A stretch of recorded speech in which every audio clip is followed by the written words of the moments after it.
Bonjour, bienvenue, c'est le Culture Mag, votre journal des arts et du lifestyle. Au sommaire aujourd'hui, de la musique, des images et du café. Un New-Yorkais très accro au petit crème a fait parler de lui dans les bistrots. Il réalise des tableaux dans de la mousse de café au lait. Nous lui avons demandé comment et surtout pourquoi. Dans un autre registre, nous vous emmènerons au théâtre. Des enfants d'une école américaine du Nord-Israël ont rejoué le célèbre opéra Brundimar. Il y a 70 ans, des enfants déportés du camp de Theresienstadt avaient joué cet opéra. Et puis, parce que la mémoire passe aussi par le cinéma, nous recevrons le cinéaste hongrois János Szász. Après Le Grand Cahier, il veut adapter au cinéma un best-seller signé Nava Semel. Ils seront sur le plateau.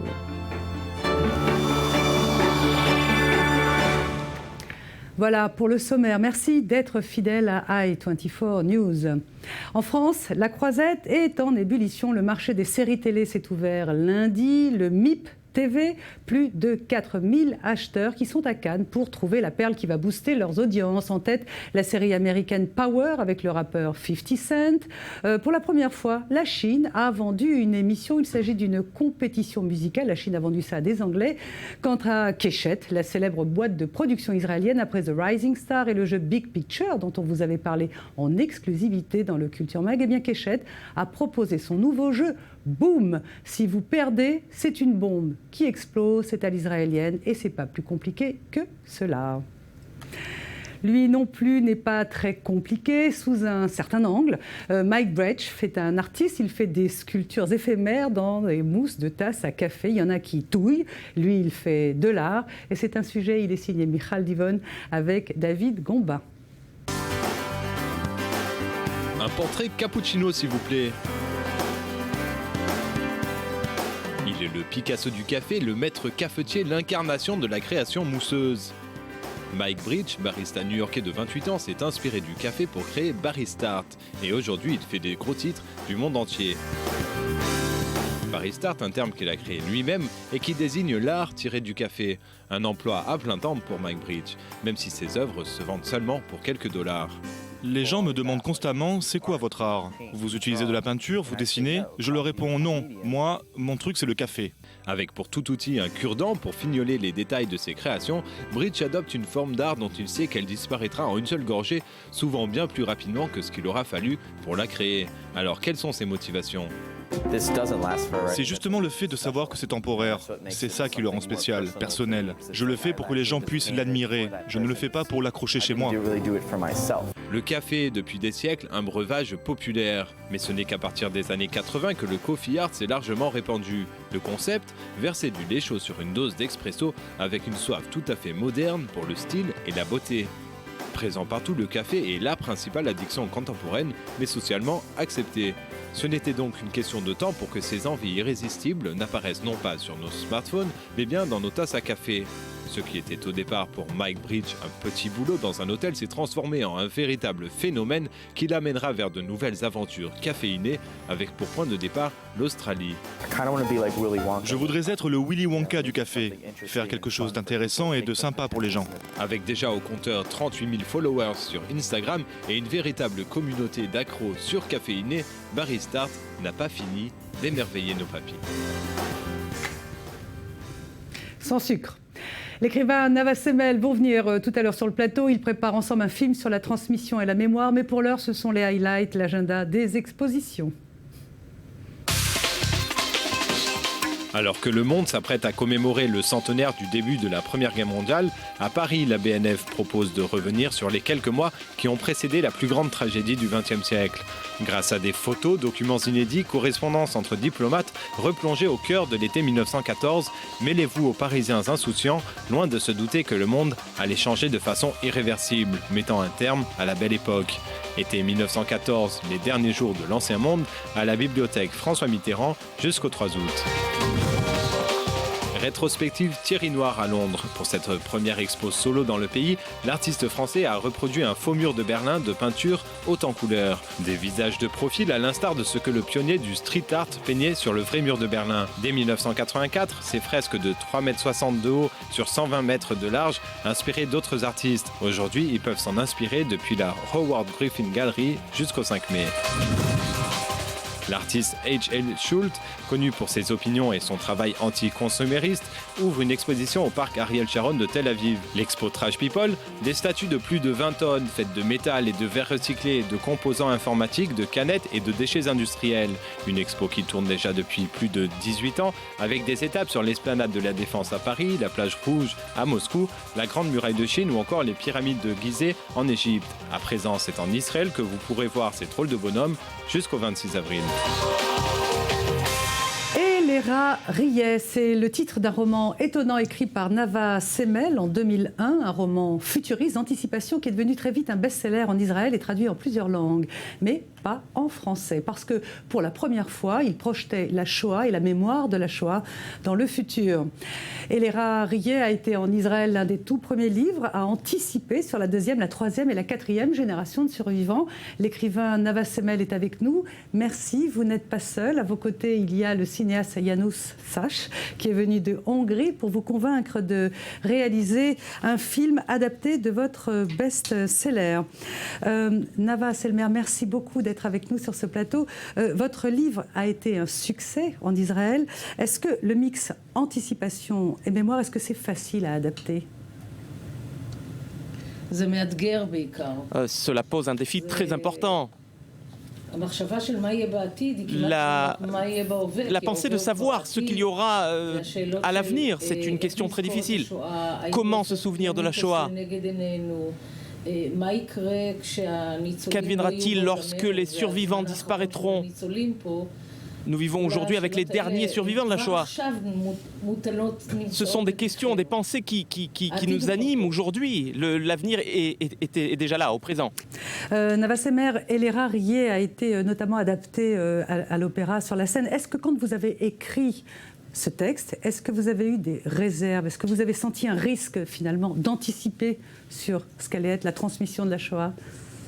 Et pendant que vous parlez, on regarde des images de l'adaptation au théâtre. J'ai compris, tout en écrivant, que c'était quelque chose de non conventionnel. J'ai eu même très peur. Quand j'ai proposé mon livre aux éditions, je leur donnais un manuscrit. J'espérais que personne... tout le monde a dit personne ne lira, mais j'ai été réjoui de voir que finalement le livre a été accepté, a été admis, a été accueilli avec beaucoup de joie. Les questions de la mémoire de la Shoah font partie intégrante de la mémoire collective israélienne. Elles font partie de notre vie, de notre quotidien. Et parce que les survivants sont parmi nous encore aujourd'hui en Israël. Alors, on va peut-être s'intéresser maintenant à vous, János Szász. J'essaie de prononcer votre nom correctement, un nom hongrois. Le public francophone vous connaît parce que vous avez réalisé notamment Wojciech et puis surtout l'adaptation du livre d'Agota Christophe, Le Grand Cahier, en anglais The Notebook. Qu'est-ce qu'il y a dans votre parcours personnel qui a fait écho pour que vous ayez envie d'adapter ce roman de Nava Semel ? Je serai très bref. Vous voyez ce bracelet, celui-là, le noir, il vient du mémorial de la Shoah de Washington, D.C. Il y est inscrit « Ce que vous faites compte ». Eh bien, je le prends très au sérieux. En tant que réalisateur et en tant qu'auteur. Vous savez, je pense que ce que je fais, ça compte et j'y crois. Et je pense nous pouvons toujours trouver une manière de parler de la Shoah, car il ne s'agit pas d'en reparler encore et encore de la même façon, mais plutôt de trouver un angle nouveau. Et ça, c'est un vrai challenge. Et le roman de Nava, c'est une histoire si belle et si non conventionnelle sur la Shoah. Donc oui, c'est un défi pour moi. C'est toujours un défi de parler d'un sujet qui est très important, d'être juif. Bien sûr, mais c'est un challenge difficile parce que pour anticiper, il ne faut pas que ça soit trop kitsch. Je pense que c'est facile. J'ai déjà essayé dans le Grand Cahier de trouver une façon de... Ce n'est qu'une partie du Grand Cahier, la partie sur la Shoah. Mais il est vraiment essentiel de parler non pas de la faiblesse, Il est essentiel de parler non pas des victimes, mais il est indispensable de parler et de montrer la force. Et c'est vraiment ce que je recherche. Alors j'ai une dernière question pour vous, János Szász. Vous vivez en Hongrie, vous venez bien évidemment souvent en Israël, notamment pour préparer l'adaptation du livre de Nava, qui finalement deal avec la transmission de la mémoire de la Shoah. Vous observez beaucoup les jeunes ici à Tel Aviv. Qu'est-ce qui vous aide à cerner un petit peu ce qu'il reste de ce qui se transmet ? Heureusement, je viens très souvent à Tel Aviv, car Israël est comme une seconde maison pour moi, donc il n'y a pas de honte. Je ne recherche pas seulement les habitants de Tel Aviv. Vous savez, les jeunes, où qu'ils soient, et quel que soit le moment, eh bien, ils restent les mêmes. Vous savez, j'enseigne à l'université. J'ai toujours été un enseignant de ce que je me souviens, et j'ai toujours appris de mes étudiants. Mais pour comprendre, qu'est-ce que cette génération nouvelle a retenu de ce que leur disaient leurs parents ou leurs grands-parents?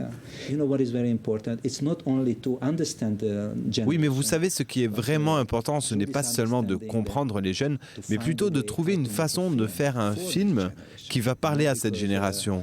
Car le futur public de ce film, le livre de Nava et le film de János, eh bien notre public, eh bien c'est les jeunes, pas nous, les jeunes. Ils ont besoin de comprendre de quoi ça parle. Merci à tous les deux. Une dernière question. Le film sera une production française, hongroise, israélienne, allemande?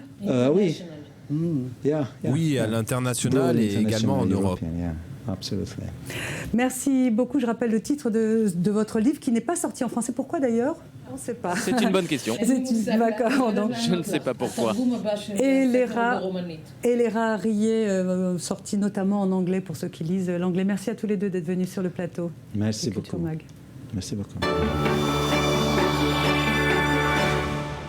Voilà, c'est une interview qui a été enregistrée tout à l'heure. Nous restons toutefois sur le même sujet, la transmission. Des enfants ont rejoué un opéra tristement célèbre, le Brundibar Opéra. Il a 70 ans dans le ghetto de Theresienstadt. Il avait été joué par d'autres enfants déportés. Maël Benoliel a assisté à cette représentation pour nous.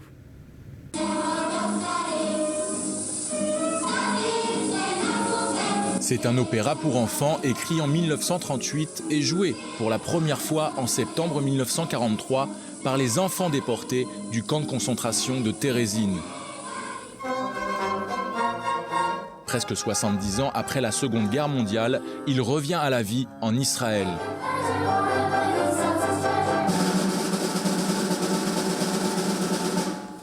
L'opéra Brundibar a été écrit par Adolf Hofmeister et Hans Krasa.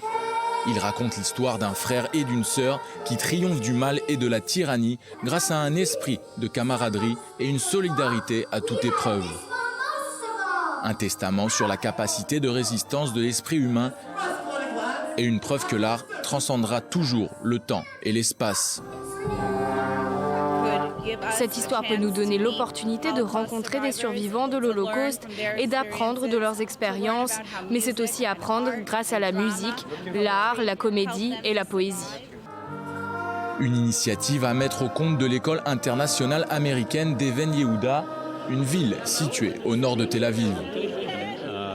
Nous sommes très fiers de voir que l'école internationale américaine en Israël est un partenaire dans le devoir de mémoire de ceux qui ont enduré l'Holocauste et qui l'ont survécu.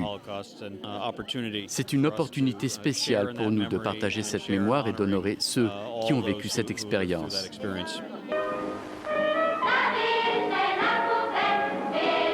En septembre 1944, après 55 représentations, l'opéra a été joué une dernière fois devant une délégation de la Croix-Rouge venue inspecter le camp de Térésine après des rumeurs de génocide par les nazis. 2 semaines plus tard, la plupart des artistes du camp, tout comme les enfants de l'opéra, furent déportés à Auschwitz et gazés. Et là y était et a survécu à cette tragédie. C'est un grand jour pour moi parce que j'étais une des enfants de l'opéra Brundibar de Térésine. J'avais le rôle du chat pendant les 55 représentations. Et je suis restée dans le même camp pendant 3 ans et demi. Un rôle repris aujourd'hui par Margarita.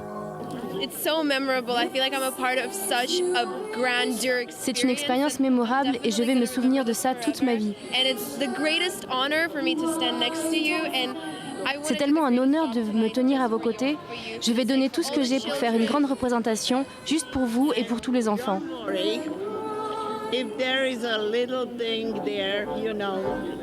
Tu es la meilleure, ne t'inquiète pas si ce n'est pas parfait. Tu es magnifique. Et ce que tu fais pour tous ces gens, c'est incroyable. Personne ne s'attendait à cela, même pas moi. Mes rêves se réalisent. Je suis tellement fière de faire partie de vos rêves. Du cauchemar au rêve, c'est avant tout la mémoire d'un génocide qui se retrouve transmis à une nouvelle génération de la plus émouvante des façons.